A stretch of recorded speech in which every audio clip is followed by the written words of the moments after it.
ప్రజాగాయకుడు ఖద్దర్కు Padma award ఇవ్వమని కేంద్ర మంత్రి బండి సంజయ్ చేసిన వ్యాఖ్యలపై కాంగ్రెస్ నేత అద్దంకి దయాకర్ మండిపడ్డారు. ఖద్దర్కు అవార్డు ఇవ్వకపోతే ఇవ్వొద్దు, అంతేకాని ఆయనను నక్సలైట్ వాది అని చెప్పడం మాత్రం విడ్డూరమన్నారు. దళిత ప్రజా సాహిత్య ఉద్యమాలకు వెన్నెముకైన ఖద్దర్ను నక్సలైట్ గా చూడడం బీజేపీ భావదారిద్ర్యానికి నిదర్శనమన్నారు అద్దంకి.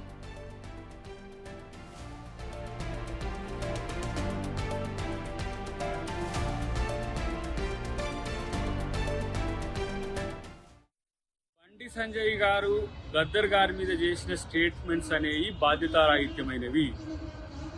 ఈరోజు అవార్డు ఇవ్వలేకపోయినవి కానీ ఆయన మీద నక్సల్వాది కాబట్టి అని, ఆయన ప్రజల్ని చంపిండని చెప్పే స్టేట్మెంట్స్ ఏవైతే ఉన్నాయో మీ దివాలాకోరు రాజకీయాలకు అది తార్కాణం. ఈరోజు పంచశీల పెట్టుకొని బౌద్ధ సాంప్రదాయాలతో ఖననమైన గద్దర్ గారు మీకు నక్సలైట్గా మాత్రమే కనపడడం అనేది విడ్డూరం. ఇలా దళిత ఉద్యమాలకు పట్టుకొమ్మ, ప్రజాస్వామిక ఉద్యమాలకు పట్టుకొమ్మ, సాహిత్య ఉద్యమాలకు ఆయన వెన్నెముకగా ఉన్నాడు. ఈ రాష్ట్రంలో తెలంగాణ ఉద్యమానికి నాయకత్వం వహించిన తను మీకు నక్సల్గా కనపడ్డాడు. ఇది ఇలాంటి యొక్క భావదారిద్ర్యంతో బీజేపీ ఉన్నది కాబట్టే ఇంకా ఈ దేశంలో ఇట్లా ఎలగబెడుతున్నారు.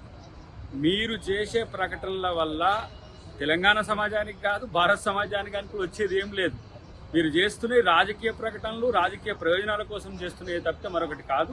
అన్నిటికంటే ముఖ్యంగా మిమ్మల్ని కలిసి భారత రాజ్యాంగాన్ని కాపాడండి, పార్లమెంటుకు అంబేద్కర్ పేరు పెట్టండి, పార్లమెంటు ముందు అంబేద్కర్ విగ్రహం పెట్టమన్నప్పుడు మీకు నక్సల్వాది కనపడ్డా, అంబేద్కరిస్ట్ కనపడలేదా అని చెప్పి ఆలోచించాల్సిన అవసరం ఉంది.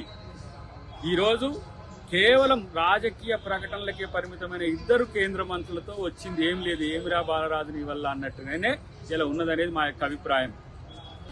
బండి